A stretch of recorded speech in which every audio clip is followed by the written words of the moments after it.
अगर मैं pan card को आधार से लिंक नहीं कराऊंगा तो कोई मेरा क्या कर लेगा? प्रश्न बिल्कुल वाजिब है और ये प्रश्न पूछा भी जाना चाहिए। यदि आज कोई आपसे कहता है कि भाई पैन कार्ड आधार कार्ड लिंक करवा लो और यदि नहीं करवाओगे तो कुछ समस्याएं हो जाएंगी, तो आपको जानकारी तो होनी चाहिए कि समस्याएं कौन कौन सी होंगी। वो और बात है कि इस पैन कार्ड आधार कार्ड की लिंकिंग डेट को कई बार कई सालों तक बढ़ाया गया। तो अगर आप पैन कार्ड आधार कार्ड से लिंक नहीं करेंगे तो वैसे तो आपका कोई कुछ नहीं कर लेगा, क्योंकि हमारे देश में सामान्यतः कोई किसी का कुछ नहीं कर पाता है। लेकिन कुछ समस्याएं आपको आ सकती हैं इनडायरेक्टली। डायरेक्टली कोई आके आपके घर पे खड़ा नहीं होगा कि भाई पैन कार्ड आधार कार्ड लिंक नहीं है, बाहर आ जा। लेकिन इनडायरेक्टली आपको क्या समस्या हो सकती है? आपका पैन कार्ड डीएक्टिवेट हो सकता है। इसका मतलब क्या है? मैंने एक लंबा वीडियो बनाया था पर उसमें चीजें टॉपिक वाइज दी गई थी। सिर्फ इस टॉपिक पे आज इस वीडियो में बात करूंगा। तो यदि आपका पैन कार्ड डीएक्टिवेट हो जाता है, तो यदि आप बिजनेस से जुड़े हुए हैं, इनकम टैक्स रिटर्न फाइल करते हैं, तो आपका अगला इनकम टैक्स रिटर्न भरना पॉसिबल नहीं हो पाएगा। यदि आपने जीएसटी नंबर लिया है उस पैन कार्ड पे, तो आपका जीएसटी नंबर सस्पेंड हो जाएगा। वो एक बहुत बड़ी समस्या हो सकती है, क्योंकि आपका बिजनेस जो आप कर रहे हैं उसमें आपको समस्या आएंगी। लोग जो आपसे माल खरीदेंगे उनके रिटर्न्स में आपसे खरीदे गए माल की इनपुट नहीं दिखेगी, तो ये एक समस्या है। चलिए इन दोनों को साइड करते हैं। ना आप इनकम टैक्स रिटर्न भरते हैं, ना आप जीएसटी आपने ले रखा है, अब आपका कोई क्या बिगाड़ लेगा?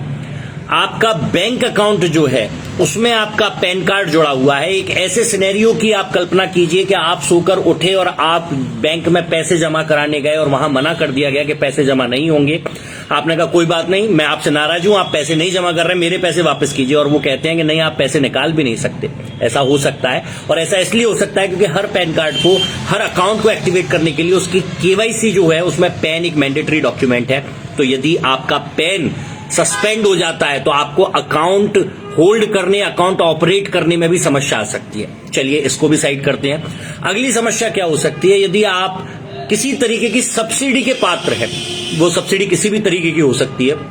यदि आपके अकाउंट में सब्सिडी आती है और सब्सिडी पैन से लिंक है, तो आपकी सब्सिडी आना रुक सकती है। ये एक बहुत बहुत बहुत बड़ी समस्या हो सकती है उन लोगों को, क्योंकि सब्सिडी जो होती है जनरली वो किसी व्यक्ति की आर्थिक मदद करने के लिए होती है, और वो आर्थिक मदद ही यदि रुक जाए तो समस्याएं हो सकती हैं। तो ये एक परेशानी हो सकती है। म्यूचुअल फंड में इन्वेस्ट नहीं कर पाएंगे, आपकी एसआईपी में अगर इन्वेस्टमेंट कर रहे हैं तो वो रुक जाएंगी। बहुत तरीके की समस्या आ सकती है, लेकिन घबराना नहीं है। मैंने पिछले वीडियो में भी एक लिंक डाली थी, इस वीडियो में भी मैं वो लिंक पिन करूंगा। उस पिन पे जाके, उस लिंक पे जाके आपको सिर्फ अपना पैन कार्ड और आधार कार्ड नंबर डालना है और देखना है कि आपका पैन लिंक है या नहीं है।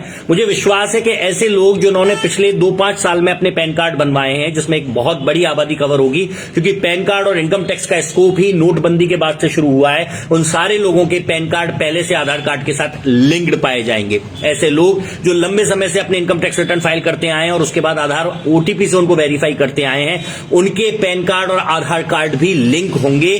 घबराना नहीं है, समस्या नहीं है। और एक और बात जो बहुत जरूरी है, आज की डेट में लिंक करने में 1000 रुपए की पेनल्टी है। और क्या कॉन्सिक्वेंसेज हो सकते हैं 31 मार्च के बाद पता पड़ेगा, लेकिन फिलहाल जो संभावनाएं व्यक्त की जा रही हैं, इस 1000 रुपए की पेनल्टी को 10,000 रुपए करने का विचार है। 1 दशक लगता है, 10 साल लगते हैं एक सामान्य क्लाइंट को अपने प्रोफेशनल को उसकी प्रोफेशनल सर्विसेज के लिए 10,000 रुपए पे करने के लिए। एक झटके में सरकार 10,000 रुपए लेना चाहेगी यदि, और आ जाएगी अपनी पे, तो हम उससे मना नहीं कर सकते। अभी भी समय बचा हुआ है। यदि आपकी पैन कार्ड आधार कार्ड की डिटेल्स एक जैसी हैं और आपने अभी तक अपना पैन आधार लिंक नहीं करवाया, जिसकी मैं लिंक डालूंगा, तो आपको लिंक करवाना चाहिए बाद की समस्याओं से बचने के लिए। और यदि फिर आप भारत के वास्तविक निवासी हैं जो ये सोचते हैं कि जब तक सब कुछ ना निमट जाएगा, आखिरी लॉट में हम ना रहेंगे, उसके भी कुछ फायदे हैं, इस पे भी एक अलग डिस्कशन हो सकता है। लेकिन अगर आप बिल्कुल निश्चिंत हैं, तो आप जैसे कुछ लोगों की भी जरूरत है। शायद 31 के मार्च के बाद आप में से किसी व्यक्ति को यहां ऑफिस में बैठा के मैं डिस्कशन करूं। लेकिन जिन लोगों को लगता है कि वो किसी तरीके के फाइनेंशियल ट्रांजैक्शन कर रहे हैं या उनका पैन उनको कहीं ना कहीं मदद दे रहा है, उनको अपना पैन आधार लिंक करवा लेना चाहिए। धन्यवाद।